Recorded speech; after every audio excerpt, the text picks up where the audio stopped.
నమస్తే అండి. ఈరోజు అయితే మనం బెండకాయ కూర చేసుకుందామండి. చాలా సింపుల్గా, చాలా టేస్టీగా. ముందైతే కడాయి పెట్టుకున్నాను, నూనె వేసుకుందామండి.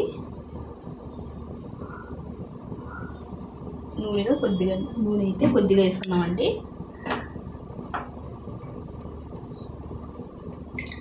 నేనైతే 1/2 కేజీ బెండకాయలు తీసుకున్నానండి. దానికి అందులో కలుపుకోవడానికి గ్రేవీ కావాలి కదండి, దాని గురించి 3 ఉల్లిపాయలండి. నూనె అయితే వేడెక్కింది, వేసుకుందాం ఉల్లిపాయలు. కొంతమంది తాలింపులు వేసుకుంటారు కదండి, వేసుకునే వాళ్ళు అయితే వేసుకోవచ్చు. నేనైతే తాలింపులు వేయనండి, వేరే టేస్ట్ కింద ఉంటుంది, దాని గురించి నేను వేయను. ఇందులో రుచి తగినంత ఉప్పు వేసుకుందామండి. తర్వాత బెండకాయలు కూడా వేసుకున్న తర్వాత చూసుకొని వేసుకుందాం. కొద్దిగా ఉడికిన తర్వాత మరి పెట్టుకున్న కూడా బాగుండదండి రుచి. బెండకాయ కూర. పసుపు అండి,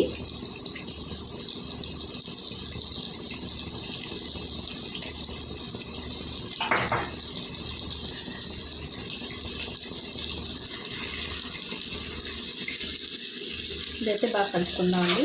ఉప్పు పసుపు బాగా పట్టేలాగా. తొందరగా వేగిపోతాయి ఉల్లిపాయలు అవి. మనం తొందరగా వేసుకుంటే, ముందే వేసుకుంటే బాగా వేగుతాయండి ఉల్లిపాయలు అన్నవి. కలిపేసుకొని మూత పెట్టుకుందాం. మధ్యలో కలుపుకుంటూ ఉండాలండి. చూడండి, ఉల్లిపాయలు అయితే సగం మగ్గాయి, కొద్దిగా మగ్గాలండి, బాగా మెత్తపడాలి ఉల్లిపాయలు. చూడండి, ఉల్లిపాయ అయితే వేగినాయి కదండి ఉల్లిపాయలు. ఇప్పుడైతే మనం ఇందులో కారం వేసుకుందాం. కారం అయితే తగినంత అండి. మనం కారం ఎక్కువ తింటే ఎక్కువ, తక్కువ తింటే తక్కువ.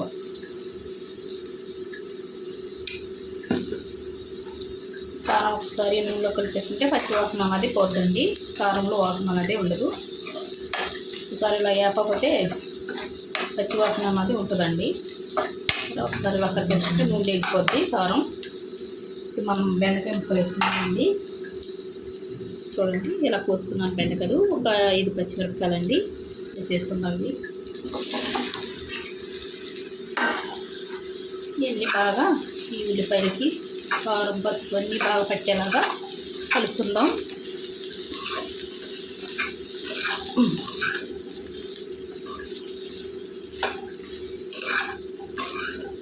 ఇవి అయితే కొద్దిగా మగ్గాలండి. బాగా కలిపేసుకొని మూత పెట్టి మగ్గించుకుందాం బెండకాయలు. చూడండి, ఇవైతే మగ్గాయి కదా కొద్దిగా నీళ్ళు. ఇలా మగ్గినప్పుడు మనం నీళ్ళు వేసేసుకోవాలండి ఇందులోకి, కూర తగినండి.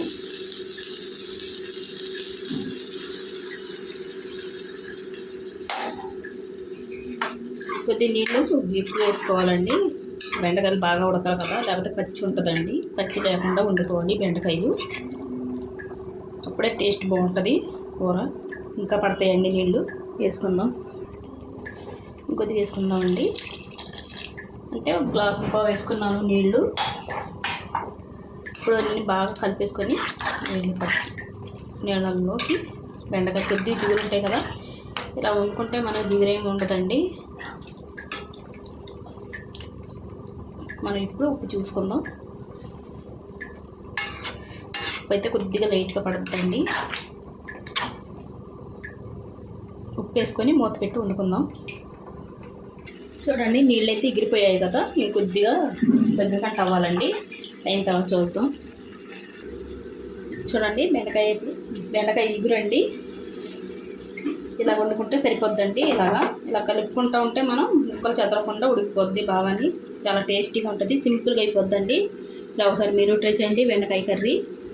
వీడియో నచ్చితే లైక్, షేర్, సబ్స్క్రైబ్ చేసుకోండి.